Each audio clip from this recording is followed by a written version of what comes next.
Beautiful family. Today's episode will be mature in nature. We have Shan Boodram on. She's a certified sexologist, and Bryan and I get to discuss with her some sexual content. So if that is too much for you, we ask that you subscribe and make sure that you come back next week. But today's subject matter will be adult themed in nature. Welcome back, everyone, to Talking It Out with Mike and Bryan. Very excited about today's show. Today's guest is a woman I'm very excited to talk to. She's a best-selling author and certified sexologist who has been working with the public for the past 13 years to make them more competent and confident in their intimate lives. She strives to create content that is science-based and sexy. Today, we're talking to Shan Boodram. But first, you know how we do. We got to get into our hot takes. So, Mike, take it away. Yeah, I'm excited to talk to Shan. I had a look at her LinkedIn, and she's so young and she's so accomplished, right? Yes. Been doing this for 13 years, like you said. And very knowledgeable. Extremely very knowledgeable. She's like Neil deGrasse Tyson meets Rihanna. Okay, I like that. I like that analogy. Super intelligent in her field, but then she got like a little fierceness to her. I love it. Yeah, she's definitely I think she's gonna challenge us today. That's you know good. She's all about intimacy, love, sex, relationships. So, I actually interviewed her prior, and she's gonna bring it strong, I'm sure. So we're gonna have to answer. We're gonna have to answer possibly for our the male gender here. I love it, but I'll say now and when she comes on, Bryan and I do not speak for every single person in the male gender. My hot take of the day came from listening to our audience. So I appreciate y'all for, DMing us, writing us, leaving comments and liking and subscribing. Continue to do that. This one individual, which Bryan and I both appreciate, you said something to the lines of, I love you guys. I know you don't mean no harm, but stop using the goddamn word female, right? And so, Bryan and I both got the DM. We both checked it. We both, talked with our producers and we're like, damn, are we wrong? And I have my own take, Bryan. I want to hear your take as well. But it's pretty simple. Using the word female is meant for statistics and scientific studies, and every other thing, you should be using the word woman. That's plain and simple. That's how I feel about it. My mom taught me the golden rule. I'm sure your mother taught you the same thing, being a beautiful woman herself, which the golden rule is, treat other people how you want to be treated. But that rule is outdated.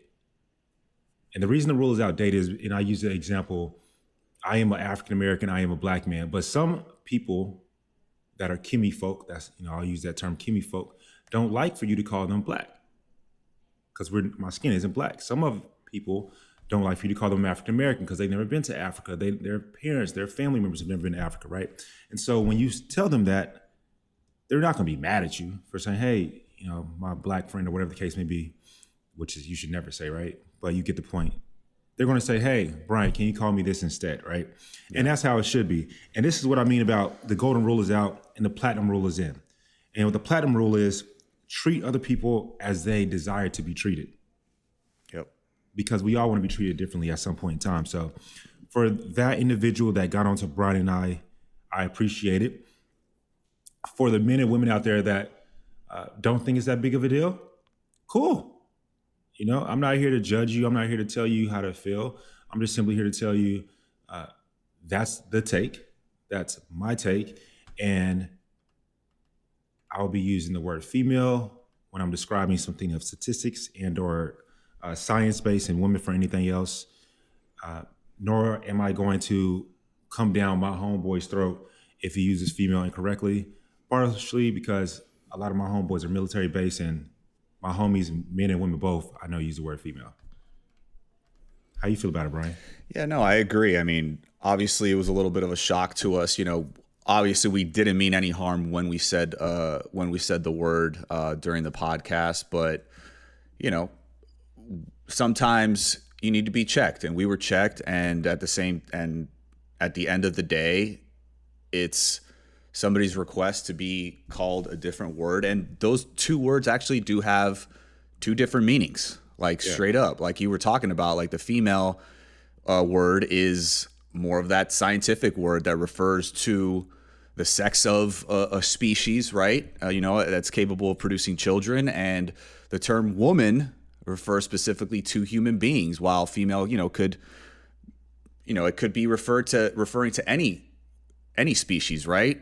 And it's very close to, there's the B word, right? Female dog.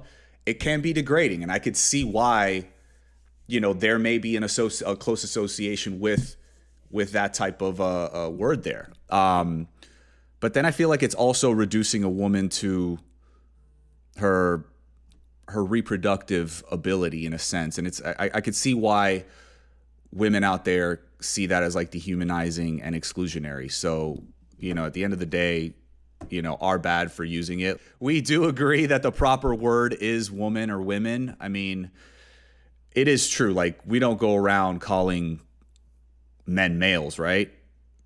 So at the end of the day, it's like we call them men, and we should be calling them women, and that's the bottom line. So we don't want anybody to feel, inferior or show contempt to anybody. I mean, it's a fair criticism, and moving forward, we're going to correct that mistake and address you in the proper way.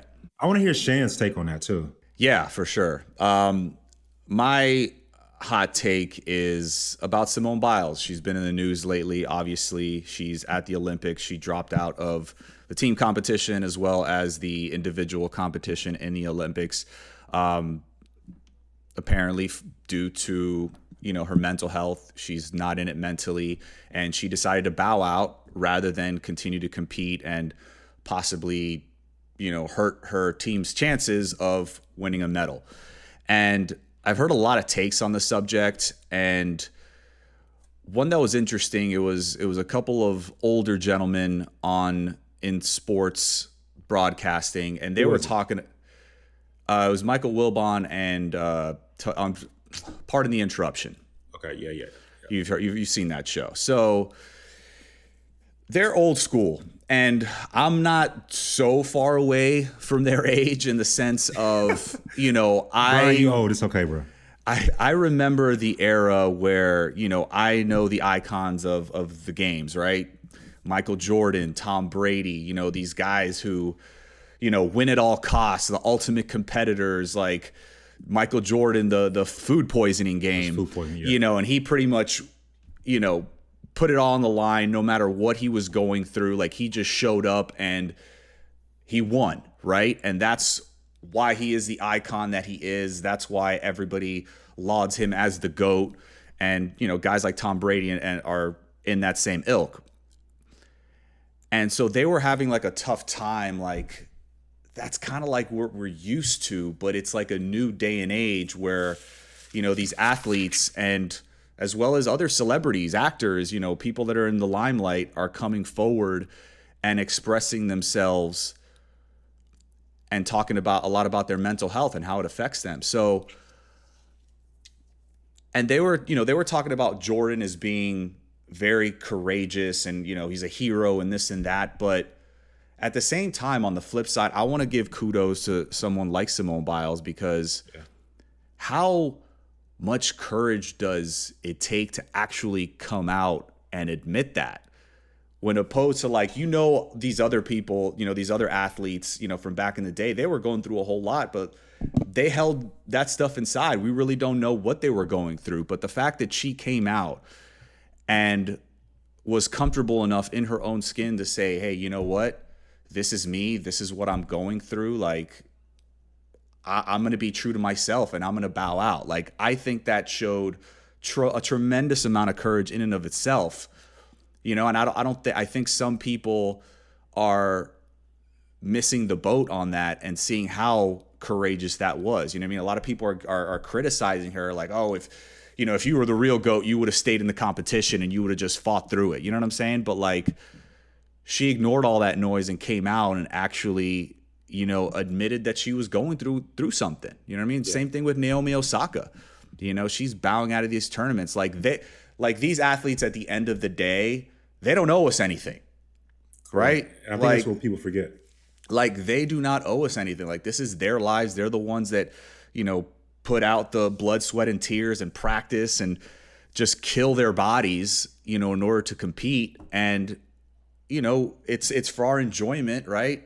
Sports is a form of entertainment, But at the end of the day, they don't owe us anything. So I just want to give her a tremendous amount of applause, respect, and just say how courageous she is for doing what she did and going against the norm in such a big stage. No, what do you think? Completely agree with you there. To be succinct in regards to Simone Biles, that's a courageous woman. That is the GOAT. And that's what I'll say about her in regards to her completely, because it's that simple to me. She's taking care of her first, which is what she should do. She has self-love in that regard. My other thoughts of that are a bit different, which are, if I'm on Team USA in the gymnastics and she's not competing no more, obviously I'm gonna respect and show her love, but the competitor in me is like, oh, thank God. You know, because you ain't beating her. Like, it's just not happening, right? It's just not happening. It's like, oh, she bowed out gracefully. I got love for you, but I have an opportunity now. Maybe winning that consolation medal, kind of. Yeah, that's how I look at it. I'm like, hey, like Usain Bolt is not, Serena's out, Naomi Osaka's out. Like, Simone Biles, cool. I love you, baby. Yeah. I'm gonna show love to you. I'm gonna go win this gold medal for me right quick. And then my bigger point, which I think I see a lot of young people doing, Naomi Osaka, Paul brothers, how you may feel about them, Simone Biles, these TikTok stars that are blowing up, they're all teaching us and they're all showing us how closely related we really are. You and I are on the older side now. And so I think I'm still young, but I talk to an 18-year-old kid, they be like, they call me sir. I'm like, bro, I'm not a sir yet. Oh, that's the sign, bro. That's the sign. Like, that's when you know. Yeah, so to those individuals, we're older. But when we were growing up, we would look at people on the TV screen as these unimaginable creatures. Like larger than life, yeah. Yes. But now they're helping us to realize this is feasible. We are all human. And like, that's a good thing. So I think that they're truly helping us realize that everyone's just a human being. I mean, even Justin Bieber spoke about it, showing his support for Simone Biles and focusing on her mental health. And like you said, she doesn't owe us nothing, but then also we don't know what she's going through. Exactly. We don't know nothing what she's going through whatsoever. And that's the thing. Like you should never judge anybody. You know what I mean? On the surface, I know she was receiving a lot of criticism, but like you said, nobody on the outside knows everything that these athletes go through. I mean, think about it. They're flipping a million times in the air. Like, think about how many times they've fallen practicing. Cool, it's like, it's scary. It is a scary sport. You know what I'm saying? So I don't blame her whatsoever. And I love that. I mean, she's a woman. She's shining a light on it, but let's not forget other guys like Kevin Love and DeMar DeRozan in the NBA. They've also started that conversation about mental health and whatnot. And I think for men particularly, I mean, think about it. Like growing up, you're not supposed to cry. You got to be tough, mentally tough and whatnot. And I think more and more men athletes are coming out and talking about, their mental health and everything they go through. And I think it's a conversation that needs to be had. And we need to sit down and listen to these athletes when they talk about this stuff. Bro, I think about when you just said, because I come from the military background and the things I did in the military, I think in my friends that I know what they did in the military, I wonder how the military is what their take is when it comes to mental health. I mean, because there won't be a time when, like, if your tempo band is scheduled to be deployed and they're asking you to deploy, and you say, my mental health isn't there. I just came back 6 months ago. I genuinely wonder how that's going to work.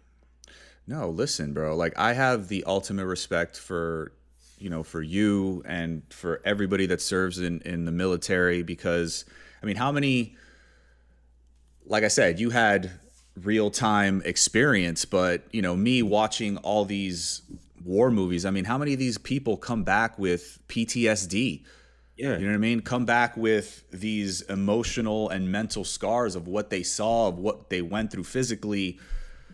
I mean, there's a lot of baggage there that needs to be unraveled. So, holding all that stuff in, it can't be healthy. No, You know what I mean? not at So all. when they It's come been proven. back, like, I'm sure, I don't know. I mean, maybe you know more to this than I do as far as programs that, you know, maybe here in the States they have for those returning service members where, you know, they actually go through that and they talk things through so that these people can express themselves and flush all that out. So that I'm glad you asked that. I didn't know we were going to take this path, but that's the beauty of talking out. We can talk it out, right? Hit that subscribe if you haven't already. So the military does have lots of programs. They do a wonderful job with the programs. I'm not going to lie about it. But here's the flip side of that. When you are bred, shall I say, in the military, especially from a young age, right? A young woman or a young man, 18, 21. I was 21 when I joined, right? Yeah. 20 when I signed up. You are bred a certain way, right? You've heard people say in the NFL, even Clay Harbor will maybe able to speak to this. They are bred to pain is just temporary, right? They are bred to it's leaving the body. We in the military are bred that just shut up in color. That's like the exact terminology that we're taught. Shut up in color. Not saying that comes from leadership, but that's just the culture. And so with these athletes, it really makes me think just to the military. What is the military going to do in regards to mental health? Because we know that our soldiers are out there are dying. The number one reason for death in the military is pharmaceutical drugs. A lot of those pharmaceutical drugs can't come from the way that they feel mentally and or the way that they feel physically. Yeah. And so how do we get to speak about that? Because then if you're in the military and you speak on these certain things, you may not be able to get promoted. Now you messing up my money. And no one likes their money mess with, right? Yeah. No, it's a very interesting subject. I mean, I don't know if maybe we could bring on somebody maybe like currently in the military, maybe to talk about that type of subject, because I would be very interested in knowing how we can reduce that, you know, the all the medications that they're on, you know, to counteract or combat, you know, their mental health issues. So Sha'Carri, I forget her last name. She was kicked out from the Olympics because she had utilized marijuana because her mother had just passed, and she found out from a journalist that was interviewing her. Right? She chose marijuana to cope with this. So I mean, that's a whole nother topic that we're talking about when it comes to mental health and just taking care of your sanity. You are at the highest level. Sha'Carri is a very young woman. The highest level being interviewed, and the interviewer tells you that your mother passed away. That's got to be devastating. And I mean, like, put yourself in her shoes, right? I mean, how would you like to hear from a total stranger that probably the closest person to you is gone? Yeah. Right? It's like, that's like got to be the most devastating thing ever. And it's like, she took a substance that at the end of the day has no influence on her performance whatsoever. If anything, maybe hinders it, right? Yeah, you know what I'm saying? Like, but it's definitely not going to enhance, which is like the whole point of performance enhancing drugs. And I mean, I don't know. I thought it was ridiculous. I thought they should have let her run. You know, and that opens up another conversation. You know, marijuana is being legalized more and more in this country. I mean, is that something for the record, she had smoked marijuana in a state that legalizes it. Exactly. But the Olympics obviously is higher than the state level. Yeah. So I guess they got final say. But I mean, yeah, it's a very in-depth topic that needs a lot of unpacking. And I would love to sit down with somebody like that's in the military just to talk about that, because I mean, I don't think there's anybody that goes through the type of trauma that soldiers do. Since we got Shan on today, I want to hear her take when it comes to mental health and sex and libido, and how does that play a part? Obviously, Shan, you are a sexologist, so we're going to talk about sex today. You know, it might get a little uncomfortable, but we're going to get right into it. We actually were discussing in the last couple of weeks, there was a post on Instagram that talked about what men wished women knew. Right. So it was all about, you know, these men chiming in on what they wished women knew. So I want to flip it around.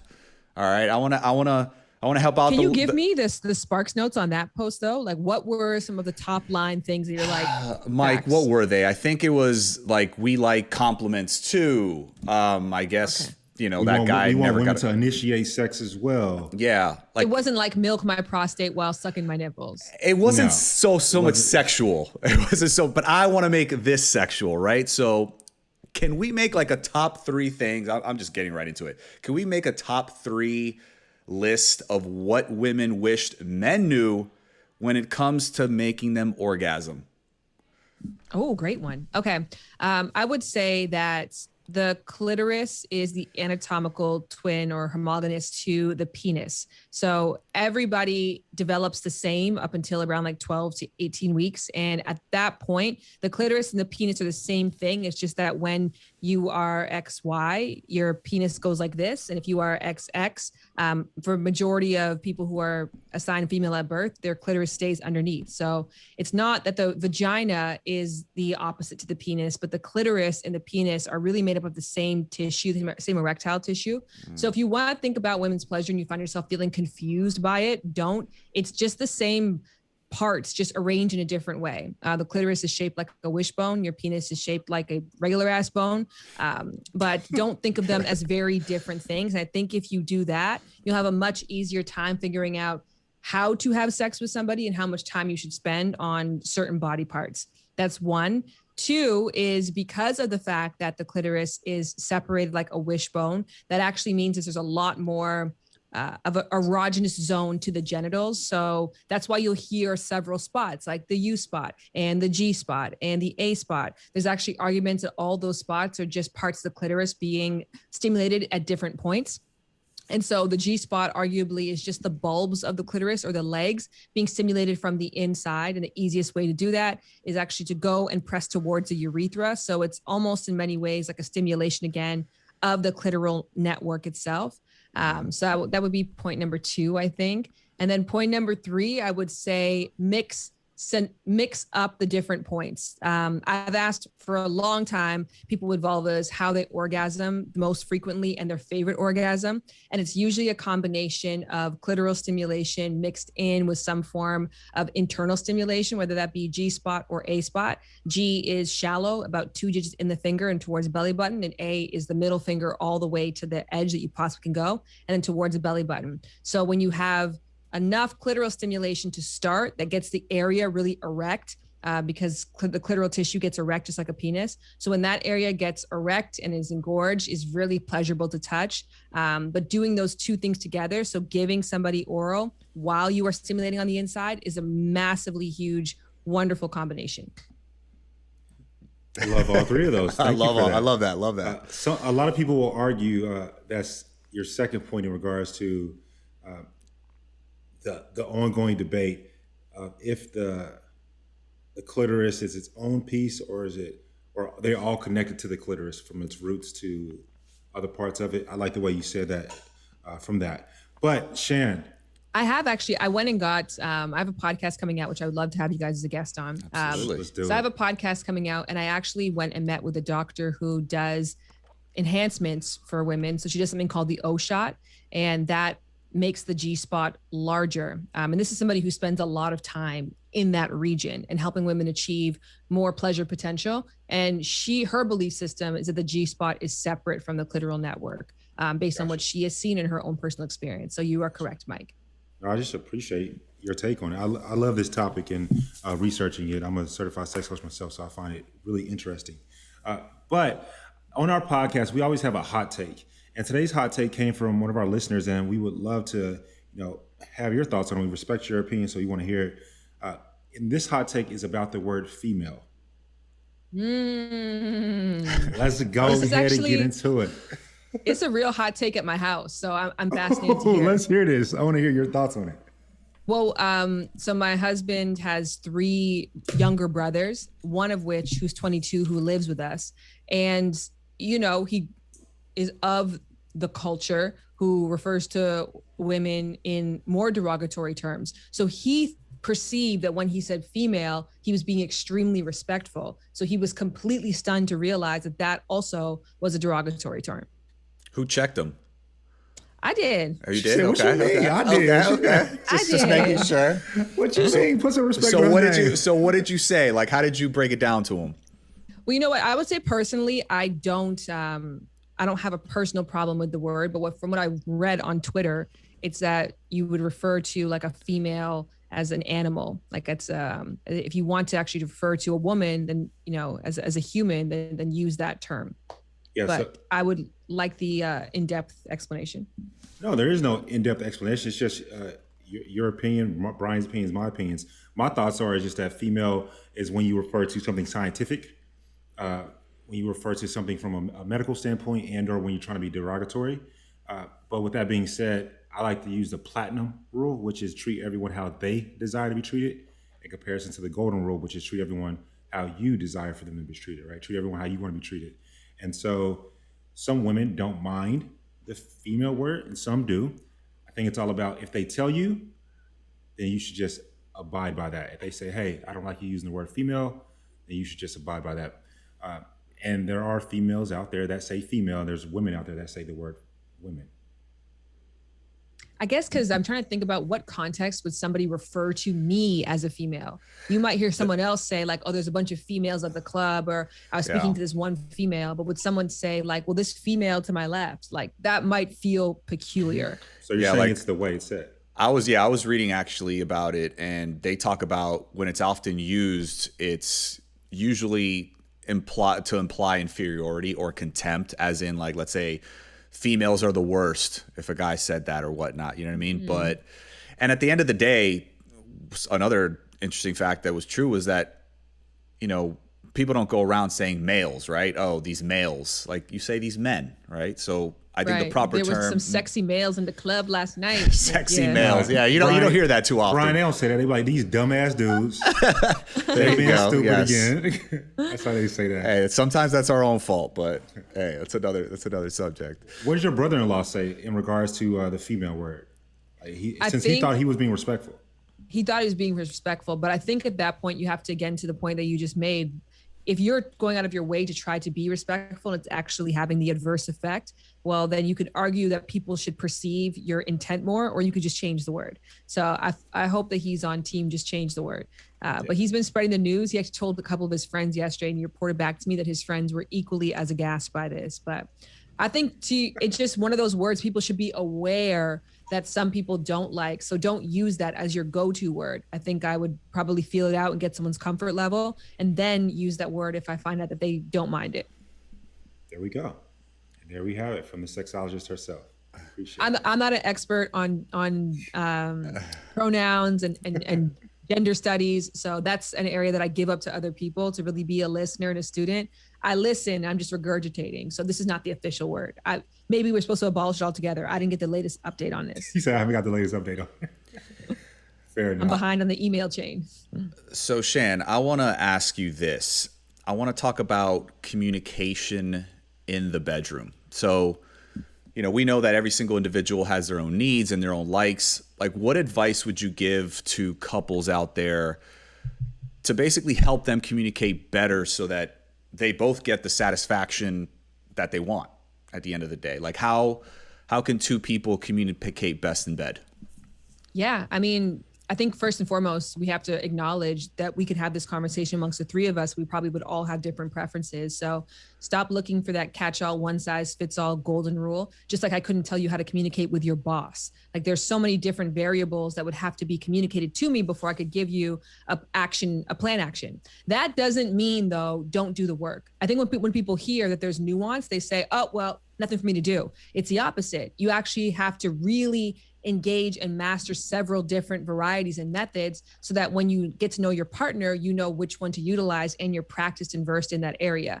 Not dissimilar to anything else. Like I can't say, oh, here's how to be a good cook and then just teach you how to make spaghetti. If you want to be a good cook, you have to learn the principles across the board. That way, when you're in a given environment, you can cater your dish towards whoever's going to be eating it. So to be a good communicator is to put yourself in a position constantly to always want to learn, to be investing in books and to be curious about other people's experiences. And to start off on that, in that energy, I'll just ask the two of you, when it comes to figuring out what, one, your partner likes in the bedroom, what they don't like, and two, what you want to say you want in the bedroom. What do you find is your favorite way to communicate that?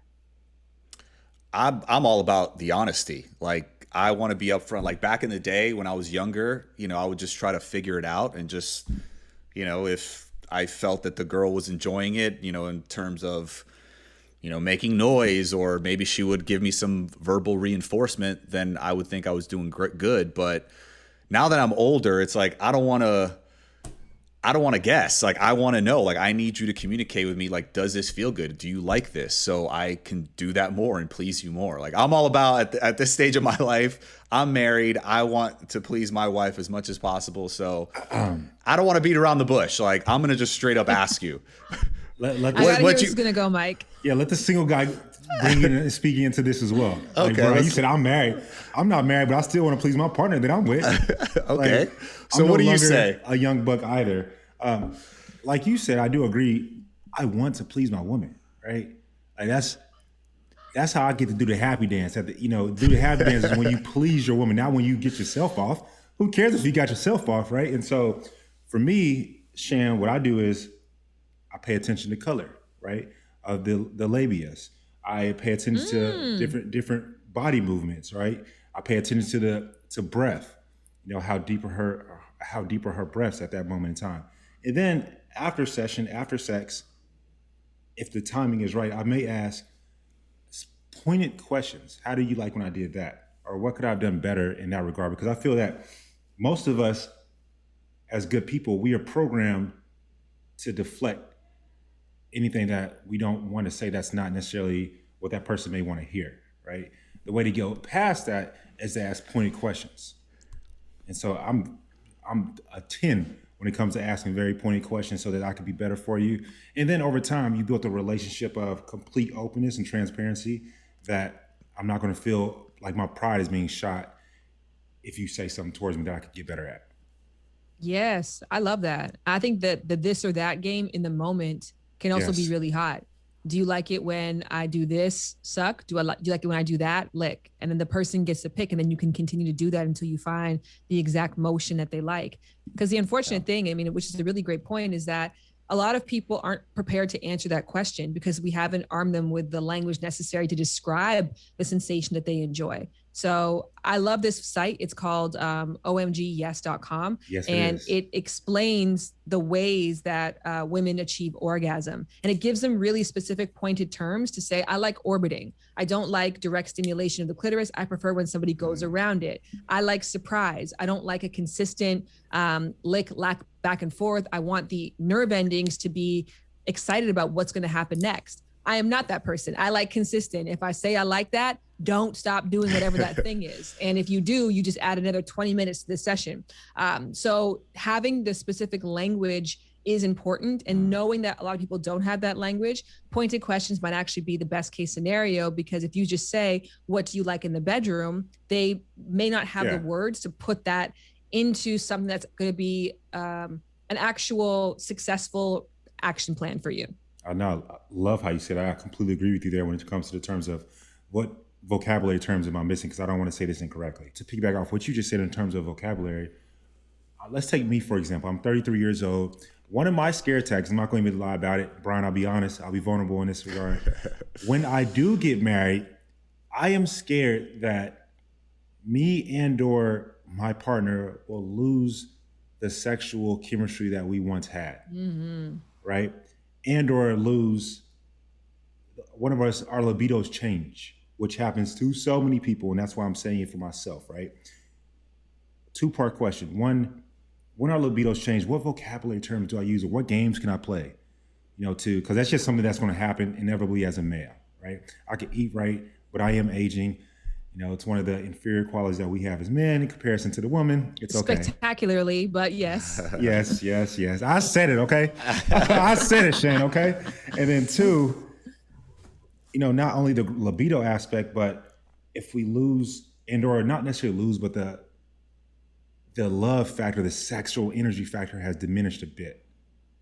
How do you convey both of those two? Bryan, I definitely want your input as somebody who's married, because I think, again, it differs from couple to couple. But I would say, across the board, the best way to cope with that fear is to lean into the fact that it's a reality. It is going to change. And that is just by nature of the fact, like Dr. Helen Fisher, who I absolutely love her work, but she says that when we first get together with somebody, we have something called passionate love. And the whole drive there is to create a bond as fast as possible. And so you get the flood of emotions, you get that like wave of lust, you get the butterflies in your stomach and that I need to have you right now. And the adrenaline rush that comes with that actually damages your tissue.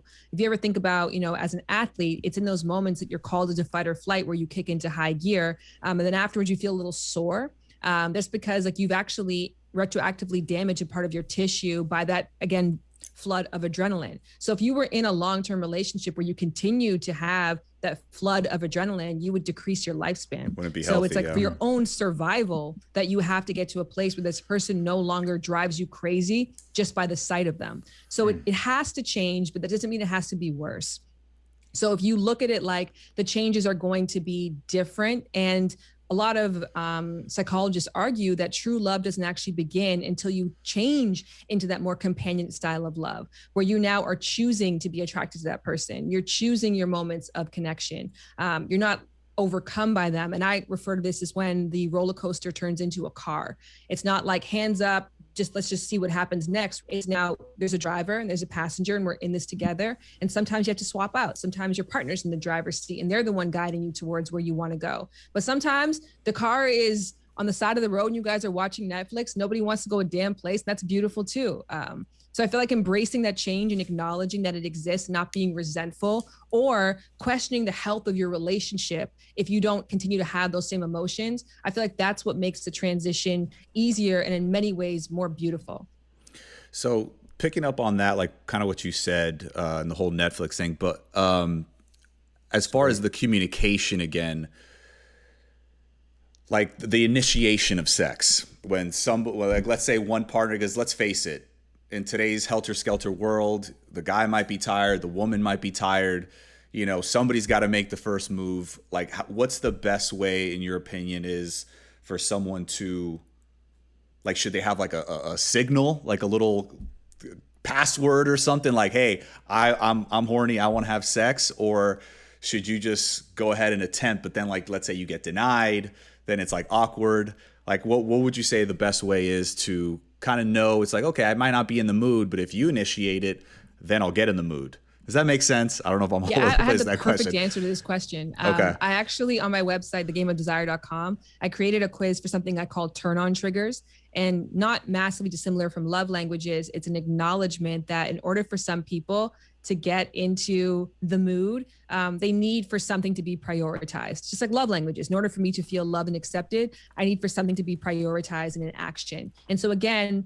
when your sex drive goes from being the roller coaster to the car and you have to be more intentional, it's important to know what that is for your partner. And also too, that can be a signal if you both know each other's. So for example, my turn on trigger is direct, like really direct language, like vulgar language or a direct compliment about my body is what's going to get me going. So my partner knows that if they're in that space and they want me to be in that space, they have to start speaking to me in that kind of language. I know on the flip side for him, his is environmental. He is not going to be interested in touching me if he doesn't want to sit on the bed because it looks disgusting, or if the room smells funky, or if there's some, like, even if he's so environmental that if the blinds are open and he feels like a neighbor could possibly see, he can't focus on the moment.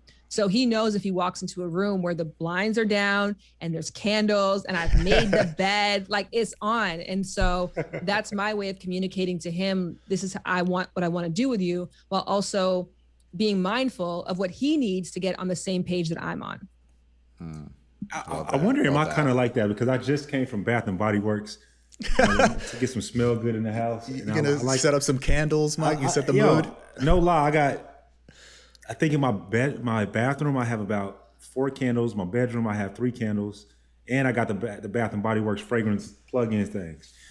You gotta be smelling good up in there. It has to. I don't care. It could be a pile of rubbish. Might I be will have musty sex as hell. on it. Shan's a go. Yeah, if you look at me and you say some freaky shit and we are in the middle of a garbage dump, it's going down.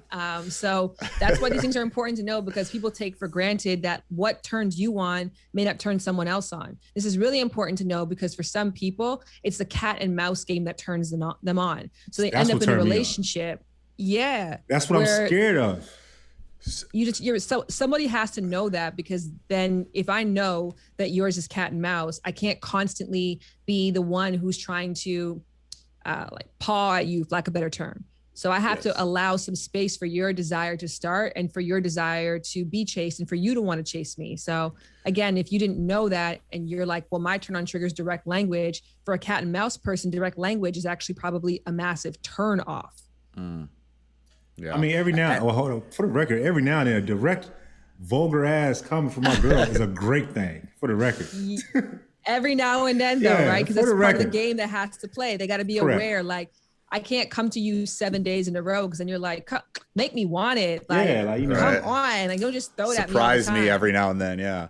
So Shan, like, how did you and your partner communicate? Like, when did you guys figure out what those signals were for each other? Like, how did that conversation When I made him take place? the quiz, Brian. Okay. So that's as easy as that. I love it. I'm that annoying person. You know, you could talk about that, Mike, like the post-sex survey. Mine is printed and color-coded. And it's like on your fridge, laminated. Yes, like, from a range from dissatisfaction to very satisfied. And yeah, I call afterwards on a telemarketing number and I make sure I get all the information. I love talking about sex. I love analyzing sex. And so, yeah, he has taken way more quizzes than he ever would have on his own accord. I promise you that. I actually have 2 hours of quizzes, like a booklet that I put together, because I'm so passionate about them. I think they're so good because, again, it empowers you with language that you just don't get anywhere else. I asked some of my women friends, lady friends to chime in, and just like what they would want men to know, right? Like that was like my whole theme for this podcast. And she actually said sexual hygiene. Wash your hands and brush your teeth right before, so we don't have to spend money clearing a yeast infection. What can you talk to about that as far as good hygiene in the bedroom? Yeah, I mean, it's make or break. It can be a massive difference between somebody having a good sexual experience that they think about in a positive way, or a good sexual experience that they're itchy from for, weeks afterwards. And so, yeah, the vaginal pH is sensitive. And it's interesting because vaginal pH sweet spot is 3.5 to 4.5, and semen is like 7 to 8. So already we're incompatible as is. And when you start adding in other bacteria that we can control, that's when it gets really tricky. So it already is a balancing act for many people who have whose pH can be very sensitive. So the least you could do to account for this is to also just bring great hygiene into the bedroom. And that goes for both people too. Like getting up and peeing after sex can be a game changer all around for a lot of people. Yeah. Talking about that hygiene, to piggyback off Bryan on that, and for the people that were listening, what Shan just said, make sure you do a pee after sex, life changer. Yeah. But in regards to hygiene, what are a few aphrodisiacs that can double as helping us taste better when one is to give us and perform oral sex with us? Okay, I also want the doctor input on this one.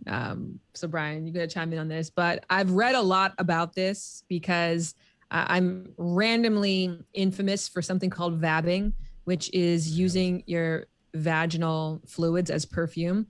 And well, how do you yeah, you got to go straight from the source and then apply it to all the pressure points, just like you would, just straight from the source. And so, that I've read about the pineapples or cranberries and even yogurt or probiotic. Yeah. I mean, to be honest, the best thing you probably could do is a suppository that is specifically designed for pH balance. But there is no scientific proof, but also science doesn't do a great job of lending investment dollars towards sexual topics. So there's no scientific proof that pineapples or cherries makes an impact. But if anecdotally, the way I look at it is whatever makes you feel like you can bust that shit open and feel hella confident and use your vagina as perfume because you're so proud of your product. That's what you should be consuming. But other than that, it's your overall entire diet. There's nothing you can do that day or that morning. What goes in your body is what comes out. So if you're concerned with what you're eating, I would just suggest being more mindful of the processed foods and processed sugars, and then looking again for more probiotic rich nutrients in your diet. I want to go back to what you said about it's not going to change that day. Don't be eating pineapple 2 hours before thinking something's going to change. No, I'll play it. You had Popeyes all week. Yeah, it's not. It don't work like that. You may not be. A little bit more time. Shan, you spoke earlier about fight versus flight. And I think that is a perfect segue into current events right now, what's happening with the Olympics and Simone Biles. How do we take mental health struggles and or depression and or anxiety, and how does it affect sexual libido, our partners, ourselves, and what can we do about it? Oh, absolutely. I mean, it's the difference for some people being able to, for lack of a better term, perform, which I think we should actually work to change that. You know, erectile dysfunction is massively caused by feelings of stress or fight or flight. I think 80% of erectile dysfunction is physiological, which, you know, is something to do with health or what's going on underneath the hood. But there's the 20% that has to do with mental health or with your mental processes. And a big thing that causes erectile dysfunction, or in many cases causes low sex drive, is stress and anxiety. Like the body, I always use this analogy that your body has two different operating systems, kind of like Mac or PC. They can't go at the same time. So you have the calm and connect system, or you have the fight or flight system. And for a lot of people, their best sexual experiences happen in calm and connect. And when they're in fight or flight, it's like, again, you can't run PC the same time as Mac. It's almost impossible for that person to even consider a sexual response. Although, of course, there's exceptions to that, because some people do get sexually aroused when they are afraid of something. But for the most part, it's a massive hindrance for people to feel, one, good about the sex that they're having, or two, even want to have sex to begin with. I actually wanted to talk to you about any relation that I know we were talking about the erectile dysfunction and, you know, like performance anxiety. Where do you think porn plays a role in that? Because, again, talking to one of my lady friends, she said that porn has dudes thinking that unless a woman is screaming and crying in agony, like, she's not enjoying it. False. So they make us pretend to be porn stars just to satisfy their misdirection. Hence why most women fake orgasms, because instead of being natural, we have to get our acting on. So it's like, are guys, like, do you feel that porn plays a role in guys, like, feeling that pressure? It's like, oh man, I gotta, you know, perform like the stallion I saw in the porn movie. And like, what do you think about that? Oh, 100%. But I also think that we have to stop talking about porn as if it's a thing, like a place that you go to, like the place on 5th and Avenue, which Avenue is not a street name. But I think because there's so many different kinds of porn now, and the market's really been blown wide open. So I think people need to stop investing so much time into, you know what's happening there, mainstream porn. So porn, like anything else, like sex or like dating, it's neutral. It's not good or bad. It's how somebody interacts with it that makes it good or bad. It's how it impacts the relationship that makes it good or bad. What is normal when it comes to sexual desire, and when it comes to one's own body? Like, is this normal if someone says my penis looks like this, and or my vulva looks like this, or smells like this, or whatever the case may be? Porn can be pretty badass, because that's a place to go. And I often tell people when they are like, I wanted to ask my partner to do X in the bedroom, but how do I do it? It's like, find a porn and send it to them and be like, I watched this video yesterday. You know, it's so no one looks at you like, who would think of that? And you're like, enough people like it that they made a video out of it. It is. It's already out there, baby. It's already out there. It's been out there. People have been doing it. Catch up. So I think that porn can be a really great tool for communicating desires and for letting people know, like, oh my gosh, I'm not alone. Like, if I am turned on by something, if someone made a full film about it, that must mean that there are others out there like me. The problem, though, again, is mainstream porn has a duty to try to catch as much consumers as possible. and because you're not paying for the service. And so mainstream porn usually refers to free porn too. So because they don't have, they have to grab the most amount of people possible. They're trying to show the same bodies over and over again that would appeal to the mass consumer. And so you're not really seeing a variety of different appendages or body types or sizes. So that doesn't really support the cause, which is again why investing in ethical porn, where there is a range and there is a duty to diversity, that really does alleviate a lot of people's discomfort around the negative messages that porn makes, that all penises look one way or all vulvas look one way or all breasts should be size D minimum. Shan, talking about normal earlier to now, 77% of women that watch mainstream porn prefer to watch lesbian porn because of the reasons that we've talked about earlier, which are just the way that women are treated in regards to the porn act. But when you watch ethical porn, it does open up a wider array of what women may desire. So just for the other women out there, yes, that's normal. Can I give you a fun fact too? Please, yes. This is anecdotal, but I've asked my lesbian friends and they don't watch lesbian porn because they're like, that doesn't look fun either. So a lot of lesbians that I know actually watch gay porn because they're like, that's when I'm watching porn and I know that everybody there wants to be there and wants to be having sex with men. Interesting. It's interesting, right? So I would say that to say your porn category is not necessarily a direct reflection of what your personal sexual desires are. It might be a theme that gets you off or a vibe that gets you off. It's not a copy and paste of your specific desires. I think people need to hear that because when they stumble upon what your partner watches on a porn site, they might be like, I can't believe this is what you really want to do this whole time. It's like, no, I don't want to actually do these things. There's just something about this that I like. We have so many questions. I have so many questions. You did a series of different Instagram posts on different body part orgasms. Yes. Can you talk a little bit about that? Because some of them I'm like, nipple orgasm? Yes, bro. I'm not a nipple guy myself. Like Rachel sometimes just fucks with me and just grabs my nipples. I'm like, stop. I don't like that. Like, that's just not my vibe. So that's just me though. But some guys may like it. Women like it. I don't know. But I guess just the fact that you can get somebody to orgasm via the nipple, I just find that fascinating. I love it. All right, Mike, you have a story to tell. No, I'm still listening to you. I mean, for Bryan, like there's multiple ways that one can have an orgasm. Yes, you got nocturnal, you got anal, you got from vaginal, you have nipple play. I mean, that's pretty much it. I mean, I had just broken up vaginal into like different spots. So it's more or less that. Yes, I didn't have nocturnal on my list, but there's clitoral, and then there's A spot, then there's G spot. Then there is anal, then there is nipplegasm, then there is blended, and then there is squirting, which technically is a mixture of G and clitoral together. So, yeah, so you hit all the points there.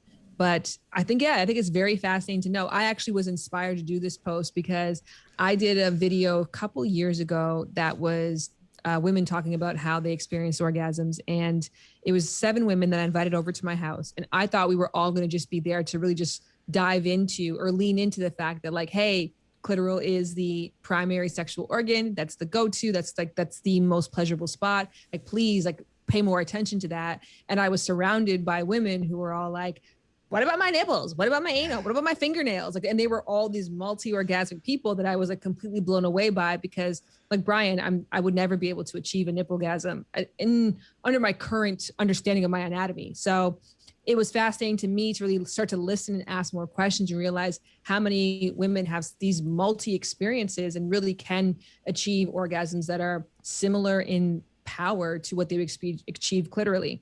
So that 7-day series was just to highlight those. And each video came with a testimonial of somebody who was like, this is my orgasm.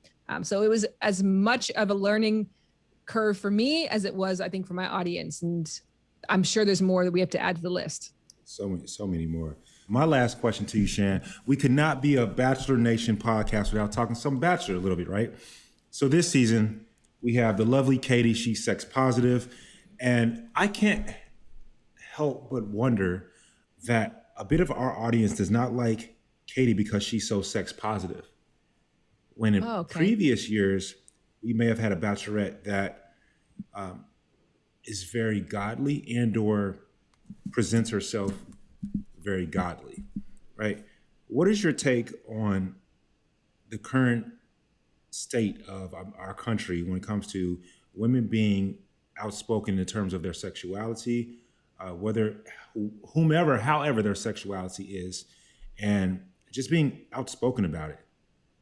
I mean, I would argue that Katie would not have even gotten this opportunity had it not been for that vibrator moment, right? So you might dislike her for that, but you wouldn't even have the opportunity to have an opinion about her on this scale unless she did that thing to begin with. On the flip side, that isn't to say that your opinion is wrong. Just like if somebody came and they were very conservative and they were waiting till marriage, somebody who is a Katie fan might find that person really boring and might find that season uninteresting. And that's okay too. So I'm not saying anybody has to have a specific opinion. You just have to appreciate that this speaks to percentage of the population who deeply resonates with her. And if it didn't, she would never have been chosen to begin with.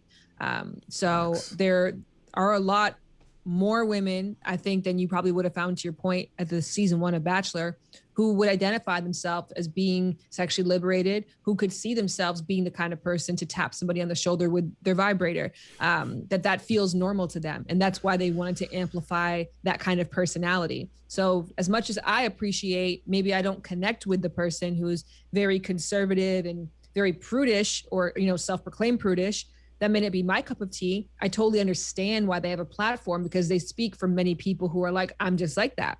But there's a lot of I'm just like that people for Katie. Do you think that there will be a bachelor that is outspoken in that regard? Oh, I mean, what would that look like? I don't know. I'm asking you. Like, would he come with I don't know, like a sex toy, a doll? Yeah. they somebody brought, I don't know if I told you, somebody sent me like a solo play. No, a solo play like glove thing. A solo play glove thing? Yeah, they sent it to you for what? I need more context. They sent it to me. It came to the house. It came to the crib. They sent it to me. A brand. Yes, a brand sent me a solo play toy. And I had never used a solo play toy. So I guess one way that it could. They want you to do an ad? They want you to do an ad, Mike? No. You got to do it. No, but Shan, to your point, I don't know how a male bachelor would be, how they would go about that. But I just wonder at times within our society, would that have been okay? Or it needs to come from a woman first? But Shan, we're going to have to have a part two. Can I just say as a final, before we leave, can I just encourage both of you to check out Tenga? And they make toys specific for men. And I think men need to open up their world to toys. 1, because expand your pleasure potential, and 2, to normalize having toys. Like, a lot of women feel uncomfortable bringing them into the bedroom, even if you say it's okay. But if you have your own, it makes everybody feel better. Yeah. So Tanga, Tanga? Tenga. I am a firm component of toys in the bedroom. Absolutely. I love it when my lady bring one. Hell, I bring one too, baby. Let's have some fun. But for yourself, will you do? I mean, I like the There's couples. one called the Spinner. It's called the Spinner. What does that do? Recommend it personally. It spins, so you know how you I got that. Okay. Olive Garden. So it's okay. And it's very artfully designed. You could have it on your coffee table, and your mom would come over and not know what it is. So see, that's the stuff that we like. Shan, so great having you on. So great having you on. Thank you, Shan. When you get your podcast, we would love to be on as well. Yes, please. Matter of fact, go ahead. Yeah, shout out your podcast. Yeah, let's hear it. Listen, it's a long time coming, but I've been making a podcast since 2006. And September of this year, it's finally coming out. It's called Lovers and Friends. It's going to be on Stitcher, everywhere that podcasts are available. And come on it, because you love Bryan and Mike, and they're going to be on it. So might as well. There you go. I love it. Can't wait. Thank you so much for being here. Until next time. Thank you. Love you, Shan. Take care. To all of you listening out there, thank you so much for tuning into today's episode. Yes, definitely. So the gems that were dropped today with Shan is priceless. Thank you so much, Shan, for being on today. And to all of our fans, like I said from the hot take that I gave today was from a direct listener of ours. So we definitely appreciate it. We definitely listen and read everything. So make sure you continue to leave your opinions. We want to hear your stories, your insight. So of course, baby, please don't forget to like, comment, follow, message us on social at Talking It Out BN. That's Talking It Out B as in Bachelor Nation on IG, Facebook, and Twitter. And as always, don't forget to subscribe to our podcast on Spotify or Apple Podcasts or baby, where you listen to right now. And don't forget, don't DM me no more, baby. We don't do that. You hit the subscribe first. Show me that it's real.